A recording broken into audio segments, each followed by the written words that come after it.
Welcome, folks who just joined. We are here for a book talk on this exciting new book project, When We Turned Within. This is the second volume has been published, and we're here to talk with the co-editors and hear a bit from them about the book and what inspired it, and some of their thoughts about what is happening now in the Jewish community. So first I'll introduce them. Sarah Tuttle Singer is the author of Jerusalem Drawn and Quartered and is the new media editor at Times of Israel. And she lives in Israel. She's been there 10 years. Am I missing anything, Sarah? That's it. I'm working on a new book about conversations with taxi drivers. So if you've had any interesting conversations with taxi drivers, either in the Holy Land or in the United States, send them to me. I would love to hear them. Very cool. Thank you. And we're also here with Rabbi Menachem Creditor, who serves as the Pearl and Ira Meyer Scholar in Residence at UJA Federation, New York. And you may recognize him from Facebook Live every morning. Rabbi Creditor was also the founder of Rabbis Against Gun Violence, and they are the co-editors of this book. So, can you tell us a little bit about what inspired this project? How did the idea come about? Yeah, I think we have, not just the two of us, but so many of us, maybe all of us, have in common the need to break free from the constraints of this moment. It's such a hard and heavy part of human history for us to be in. And one of the ways that I find comfort and strength is by hearing and amplifying the voices of others. And so I think that my first impulse that led to the idea was to reach out to a friend, to Sarah, and for us to reach into our network and say, please give us your voices. Please help us hear each other and be connected during a moment where connection is hard and not fleeting, but it felt very tenuous at the time. So that's where it began for me. Sarah, I'm not sure for you how you would describe it. Menachem, you said it so beautifully, and Julie, thank you for having us hosting this and helping us continue that connection. And when Menachem first reached out to me about collaborating on this project, it certainly seemed like connection was tenuous and things were so fragile and vulnerable. And I still have that sense, but there was something so wonderful and uplifting about this project that took me from a very dark place in a tiny box at the bottom of the sea and brought me up over the waves and gave me fresh air and sunlight again, reading all the different stories and the poems and the prayers and reflections gave me a sense of that I'm certainly still suffering, and so are others, but we're not suffering alone. And in that we can at least witness one another, if not do more and truly be there for one another. This is the second volume. Did you know at the time of when you were working on volume 1 that there would be a volume 2? No, oh gosh, no. Wait, I had a sense because just full disclosure, I can be a little scattered, and so there were some people who I had reached out to on Facebook chat and said, you got to contribute. But I didn't send them the email for the contribution. And so they reached out to me after the book came out and they said, well, why didn't we contribute? You wanted our voice in there. And I thought, oh my God, the only way out of this is if we do a companion edition. So about 2 hours after we went live with the publication of this book, I had a sense that Rabbi Creditor was going to agree to create a second volume just to accommodate my screw ups. So, and also to share more stories and amplify more voices. And because there was such a gorgeous reaction to the first volume, it seemed like something we really should seize upon the momentum to create more conversation around this and more space for grief and for coming together. So many wonderful things happen because of our mistakes, right? This is a truly wonderful that this book exists, that both volumes exist. And I'm wondering, first of all, also tell people that have joined, there will be an opportunity for you to ask questions, whether you've read the book or not. You probably will get a sense of what's in it during this talk. But before that, I have some questions and moderating the conversation. So the next question that I wanted to ask is, what did you and do you hope that readers will get from this book? I think that there are probably multiple answers to that question. For me, the first thing that I hope readers will get is the same sense that we got, which is that we're not alone. You know, I think that's a really big gift right now. Quarantine, in whatever permutation your life finds you, is an experience of distance. Physical distance, certainly, but spiritual distance too, at least the possibility of feeling spiritual distance. And this book, just like this conversation, just like when we go Facebook Live or when we call each other, just really reach out in all the human ways that we used to do. My first goal is for people to feel connected.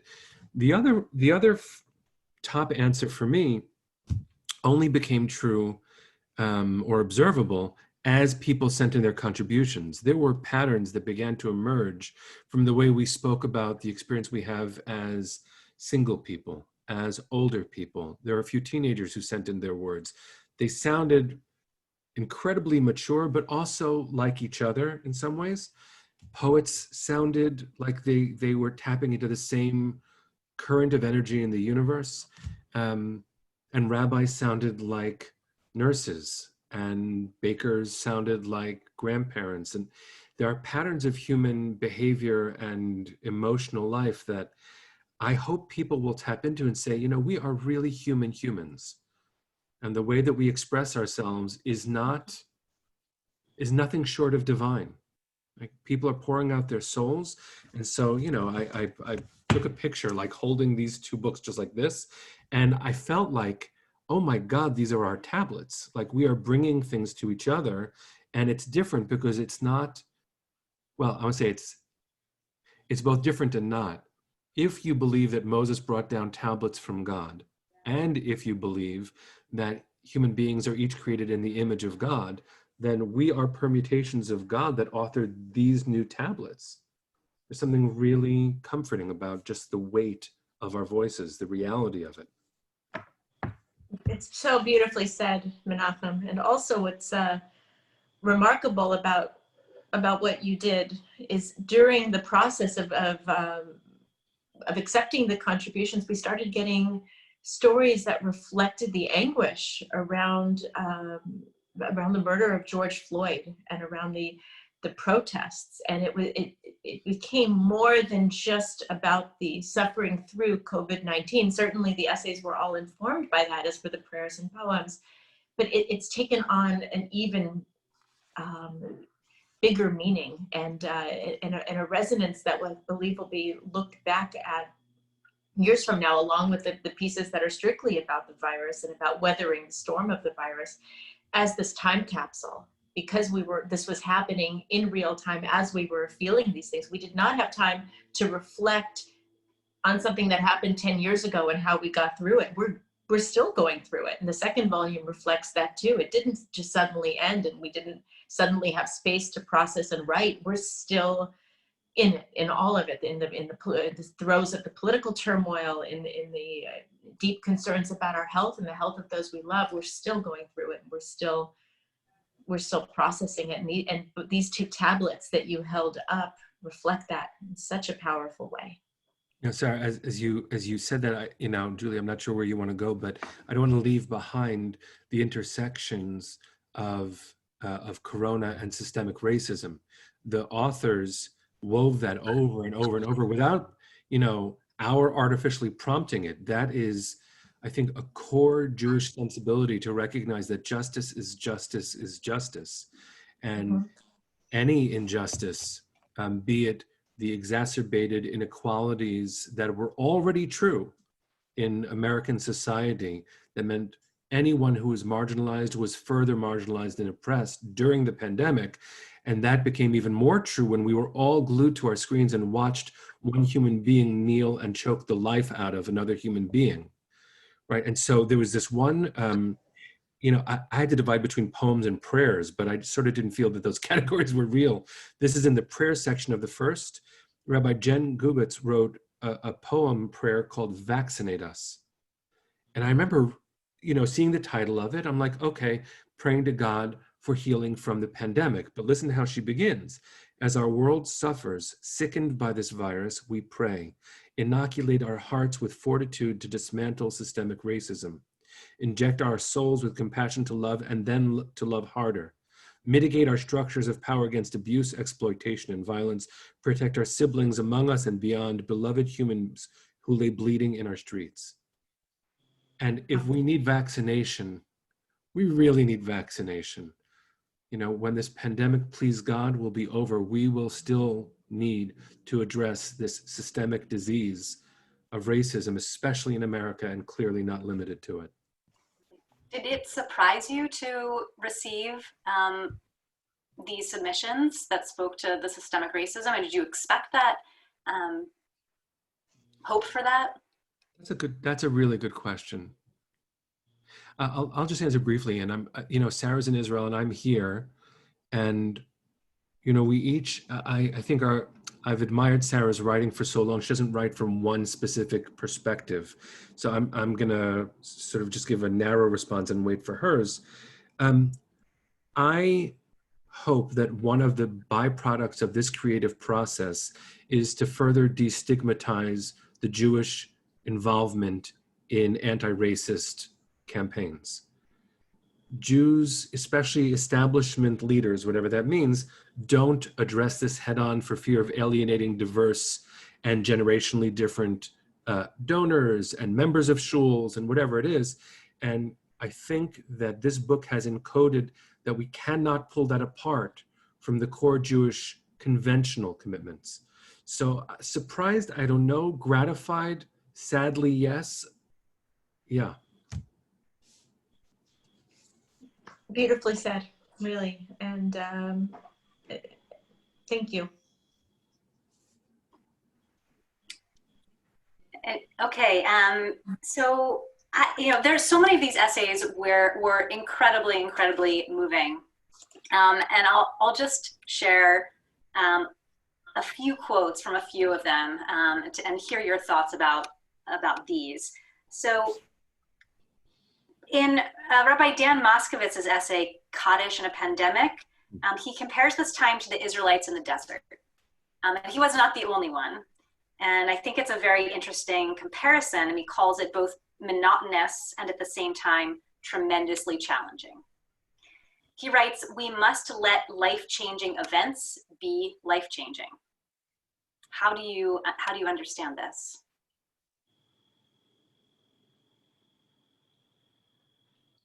Menachem, what do you think? And you can speak to the comparison to the desert. Is that a sentiment you relate to? Or? No, the Jewish tradition looks at the time in the desert in so many different ways. Two of them always come to mind for me.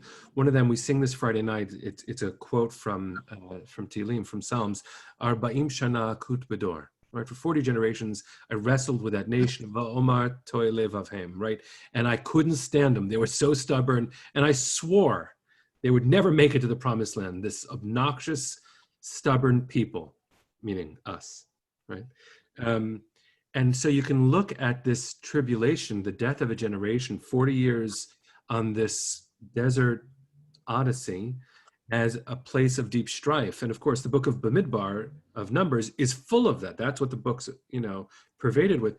But on the other hand, you have this gorgeous narrative that we sing on the high holidays, right?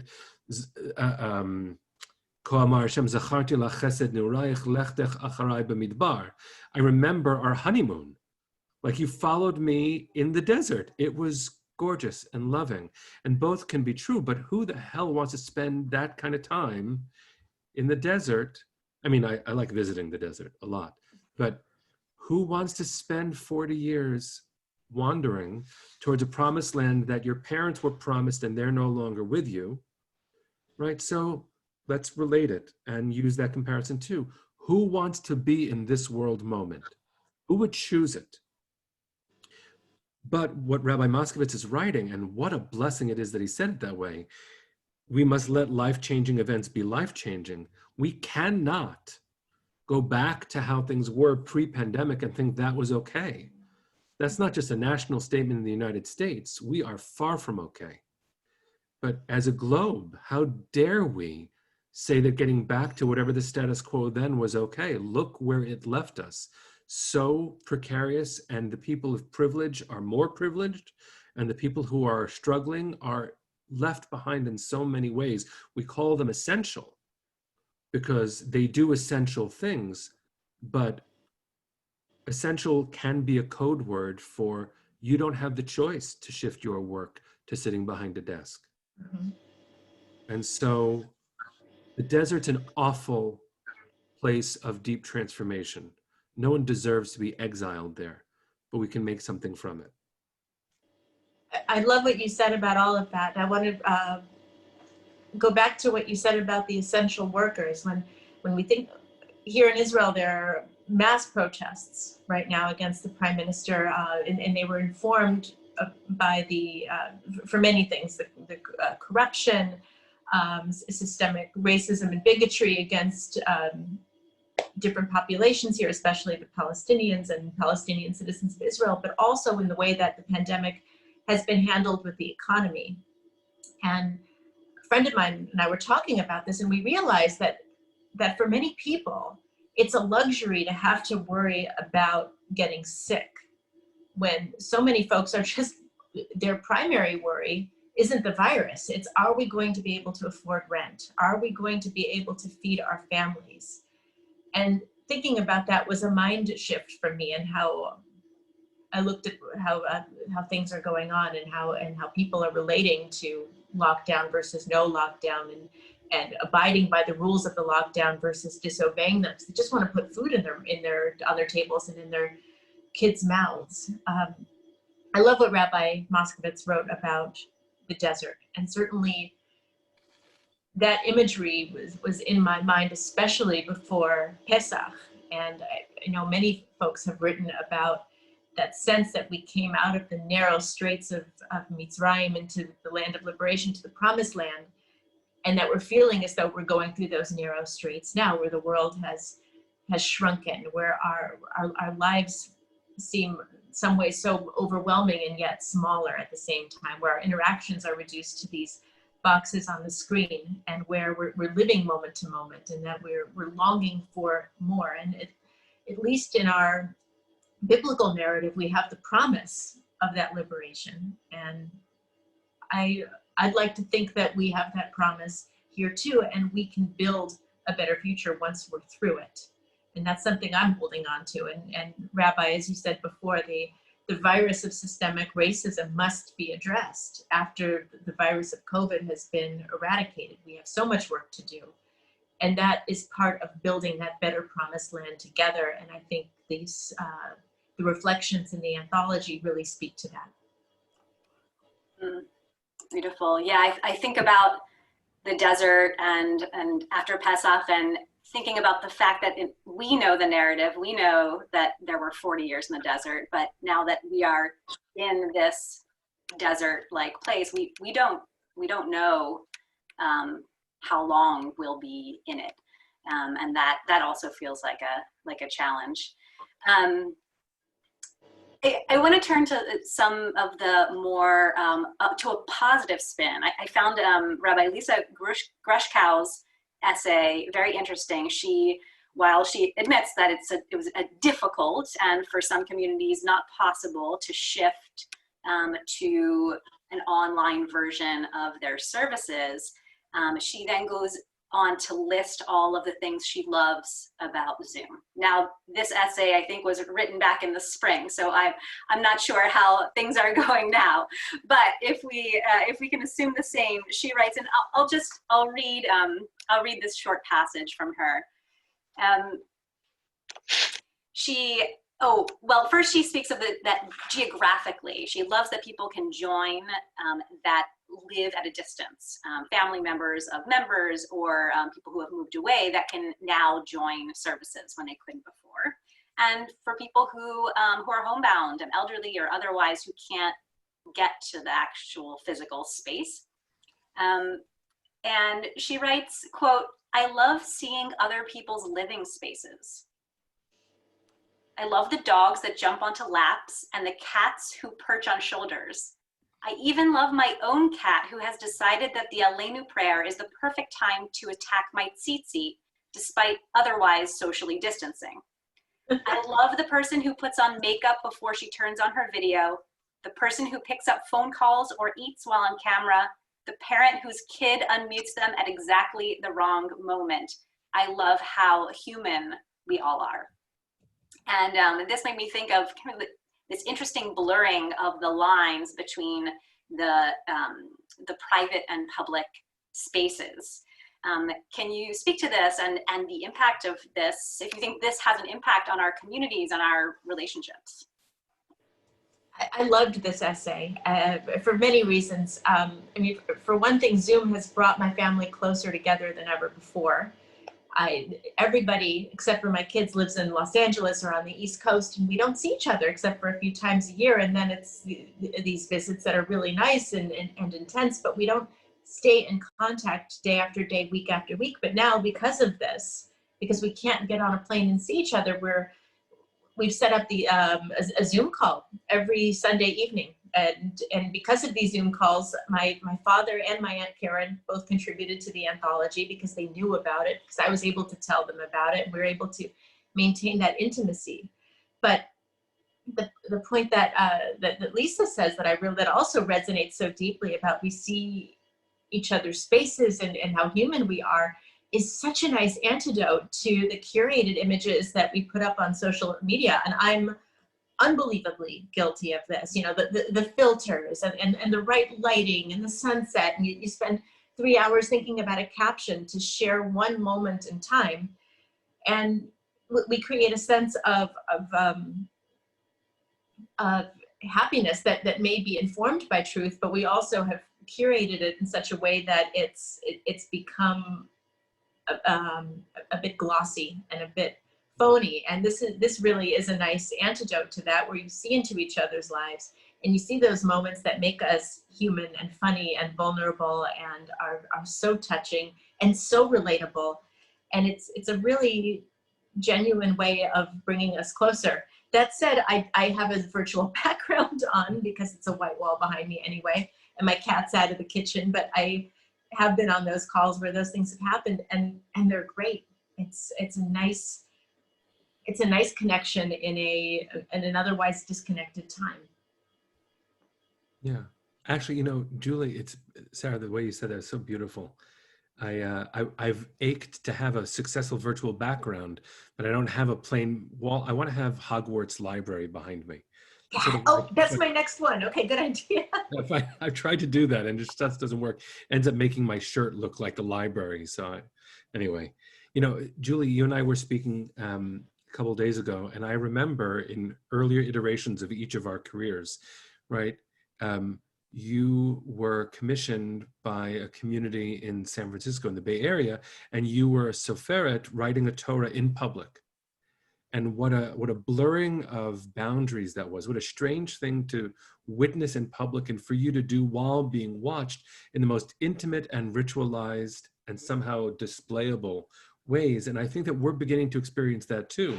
Our inner sanctums, like our holy places, are somehow also very visible to the outside world, until my wife convinced me to build a desk here and actually establish some sort of dignified workspace in our home. I set up a portable table on my side of the bed that I was broadcasting from, and it felt very strange and also eventually comforting. Like when a colleague said, you know, you really should close your bathroom door. You know, it was, I would have said invasive, except I miss him. And he said something that was funny about a space that he couldn't have known about had I not shared it. And so there's something really not just inspiring, but so beautiful, so holy about sharing this. And even more than that, not more than holy, but in the approach of holiness, there are two essays, one in each book. In the first volume, Rabbi Jeremy Gordon, who's a phenomenal colleague in London, wrote about the spirituality of Zoom. He said, he's quoting Emmanuel Levinas, a famous French Jewish philosopher, who said that ethics begins when you can see someone else's face and you look into their eyes. So Jeremy says, Levinas would have loved Zoom because ultimately I don't have to look at you, but when I look away, I'm not looking at you. And when I look at you, I'm really looking into your face. And for Levinas, that means I'll never hurt you. What a gift Zoom would be if we'd allow the strange and challenging face-to-face encounter to change our behavior. And just one last thing, Melissa Morganlander has a piece in the second volume called When the Ideal Bar Mitzvah is a Zoom Mitzvah, because one of her children struggles with social encounters. And the safety that Zoom gave her child so that it could be a healthy, mediated experience, so that the ritual could be accessible. We never would have imagined this. We stretch the ritual sometimes so that it can accommodate, but it's typically in a conventional setting, and that can be really frightening. The fact that it has given these strange and unforeseen gifts in these ways, again, we wouldn't choose it. This is the desert, but that's okay. That part of it sounds really meaningful.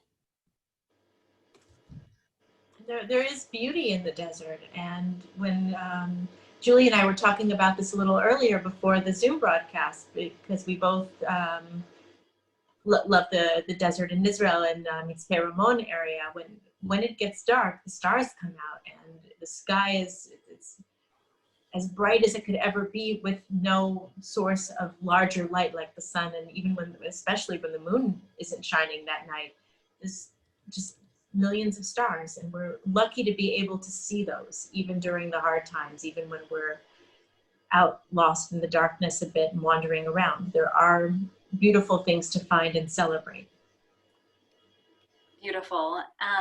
So I have a last couple of things. I wanted to ask both of you about your contributions, because you both contributed to this volume. And I see there are already some questions in the chat box. And so after those questions, we'll open it up and see what folks want to ask. So Sarah, I'll start with you, and I'll return for a moment to your virtual background, which is of the Shuk in Jerusalem.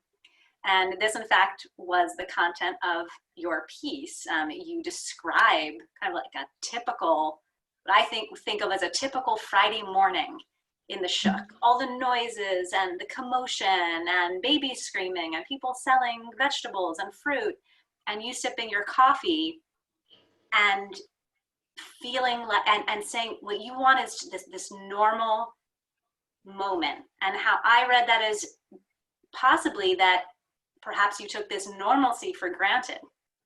And I wondered, do you think that you will appreciate these normal moments if hopefully, please God, they will come back? Do you think you'll have a new appreciation, a new lens with which you experience these kind of normal everyday sights and sounds? I love this question. And it actually made me think about another thing I've experienced, which is similar but a little different. And that is, when you have really bad stomach flu and you're just curled up in the fetal position on your bed and really sick as a dog and in so much pain, or you have the worst migraine, and then, or something else is wrong, something that will pass, and you wake up the following day and you feel better. You know how good it feels to feel better, and you realize that you just feel like the way that you've always felt when you're healthy. But you have this renewed appreciation, and that lasts a few days, but then you slip back and you forget how good it feels not to be in pain, how good it feels just to feel okay. And so I've been thinking about that in terms of this, of appreciating the things that we hopefully will get back, the normal things like having that cup of coffee, or buying the brightest pomegranates that you can find in the stalls, or just giving your friend a hug. And I hope we don't slip back and forget that it once was taken away from us when we didn't have it, and that getting it back felt so precious. I hope that we will continue to remember that it's precious and it's special and not take it for granted. But it's human to forget, and it's human to take things for granted. And certainly we do it all the time, and with moments, with the people that we love. And so your question is such a good reminder for me now in this moment. Even though COVID-19 hasn't ended, I have not been back in the shuk. I haven't had my cup of coffee. I haven't walked through the stalls and seen the fish scales shining like silver, or looked at the fresh ripe strawberries. But there are plenty of other wonderful moments that I do appreciate, but then I forget about them and I move on from them. And I'm so glad you're asking this question, because you're reminding me not to do that, but to be mindful in everything, not just when things go back to the way that I want them to, but in every moment, including how much the moment might suck and how miserable it is, because this is something important to honor and hold, and in some ways appreciate or let sink in with us as we move forward, to be present and be aware. And I'm going to continue to remind myself to do that day after day. So Julie, thank you for asking that question. It's such a good one, and I need that reminder.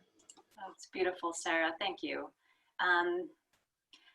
Menachem, my question to you about your piece, in the first line, you address our current reality and say that the more digital teaching and davening I do with communities around the world, the more convinced I am that this is real. Can you say more about that? What do you mean by real? And recognizing that this is kind of a meta question, because we are currently in a Zoom event, an online Zoom event, and I think it's real. But if you feel otherwise, definitely let us know. We've discussed this as we're discussing this book. How have your experiences teaching online, davening online, convinced you of this? It's more an emotional question than anything that I could measure. So I really appreciate the question, because it's about where most of my energy has been these months. I'll give you a few different things that come to mind. And some of it challenges my assertion, right? I helped lead services for the high holidays with a colleague in New Jersey. So I was the davener, I was the chazan for the davening, and I was pouring it all out right here. I have a decent microphone, and we did all the testing, and there were a few moments that we were worried wouldn't come through. They wouldn't, God forbid there was a break in my internet service during one of the most tender moments of services. And I know clergy, I'm seeing Lily nod, like clergy all over the place. We're all talking about this. What happens if? And one of those big moments was Kol Nidre, this holy moment at the beginning of Yom Kippur. So in coordinated effort with the community, I went in and pre-recorded Kol Nidre. So here I am, the night of Kol Nidre at my desk. Two of my children are by my side. I'm like crying and pouring my eyes out. And then all of a sudden, with the production team, we switched to Kol Nidre, and I'm watching myself daven. And all of a sudden, no, this isn't real. That's not right. What did I mean by the word real there? It means the real experience is when you can make a mistake, is when you didn't pre-record it and pre-package it. And one of the ways that this is real is like, my hair's a little bit out of place, and that's just how it is. And I can't choose to go back and redo this. One of the ways I can make this more real, I learned from Rabbi David Lerner, colleague in Massachusetts, is to hide self-view when you're talking to a friend. Because when we're talking to our friends, we shouldn't be looking at a mirror. Like, that is not a way to have a natural conversation. It's not the way we do things, but somehow I guess we do.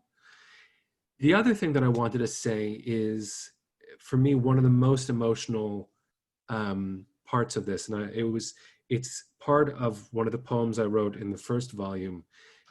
I've been broadcasting this morning, I think was the 157th morning. at 9 o'clock in the morning on UJ's Facebook page, just to give us a sense of community. And I play guitar, and I teach a little bit, and then I play guitar. And on Facebook Live, it's one experience because you can't see everybody if you're the one producing.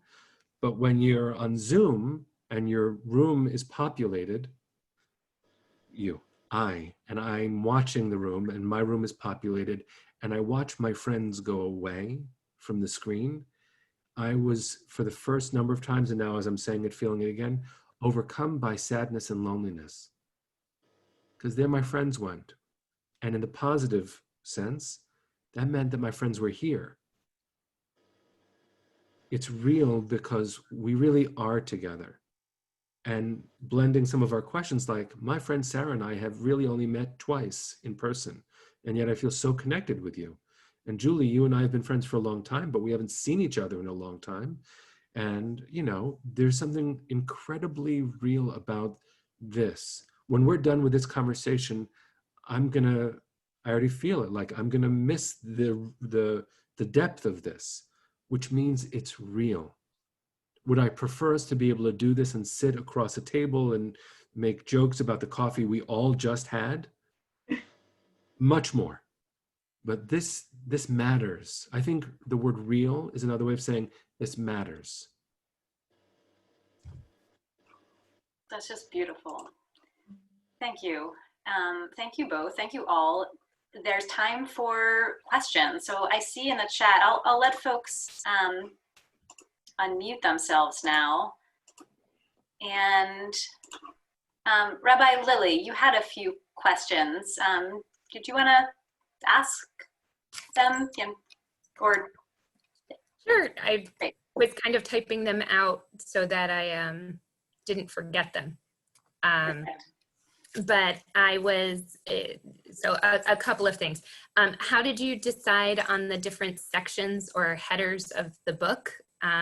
Did you have them in mind ahead of time, or was it kind of as Rabbi Creditor alluded to earlier, were you seeing patterns as people contributed? And then along that same line, in particular with the sections on the Torah portions, are there plans to continue culling contributions? Because unfortunately, this is not something that's going away anytime soon. And so the need for these resources are very real and very imminent. And then lastly, kind of a personal question for both of you. What piece has been the most meaningful or impactful for you to read? Or which piece do you continue to return to on a regular basis? Yeah. Well, I'll answer the first question first, because it's for me the most fun. And then we'll see which one Sarah picks. You asked about like how we did the headers and the choices of sections. Honestly, I was terrified at the volume of submissions. Thank God we had the foresight to create like another email address to receive everything. But this inbox just blew up, and I couldn't see. It was like so dense. And so what ended up being very helpful for me was recognizing the patterns that started to emerge. And that was more how the sections came to be. And as it turns out, I said this before, those patterns became very real. And then we saw it happen again for the second volume. People were writing in ways that these people were talking about parenting. These people were talking about bar mitzvah. These people were talking about loneliness. These people were talking about God, So it could have been those meta themes, but some people were talking about the moment of the year. In fact, I think that's a big gift of Jewish timekeeping, that we have these days and they give us language, and that's maybe not the content of what we're talking about, but the tone. So that was that. Sarah. So Rabbi Creditor was responsible for creating the beautiful structure and order to the book and keeping things organized. And it was heroic. He is one of my heroes. Now, as far as a favorite submission, that's like asking me to pick one of my favorite children. It changes day to day. But something very special for me on a personal level that I'm just thrilled about in this book is that my father and my aunt and I are all published together. I miss them terribly. I don't know when I'll see them again. We are a close family. My father is turning 81 in January. My aunt looks like she's 29, but she's not. And but she's healthy, and so is my dad, thank God. But I haven't seen them in almost a year.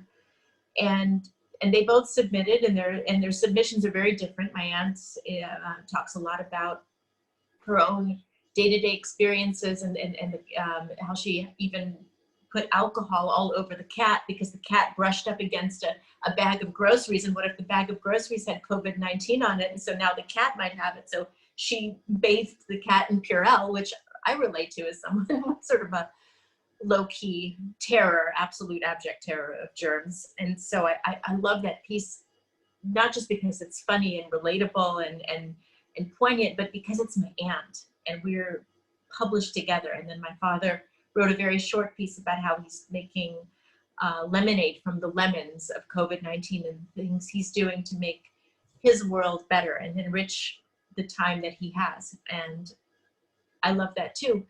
And I love it especially because my dad and I are in a book together. My dad and my aunt and I are now in this collected piece of beautiful prose and poetry and prayer. And it's something that I'm going to cherish for the rest of my life. And so will my children and hopefully their children.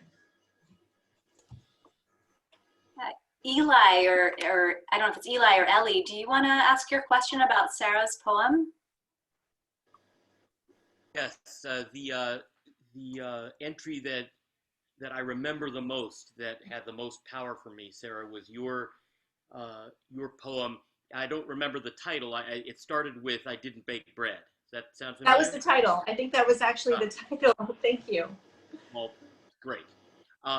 I abridged it. I used it as a high holiday reading. Several people loved it.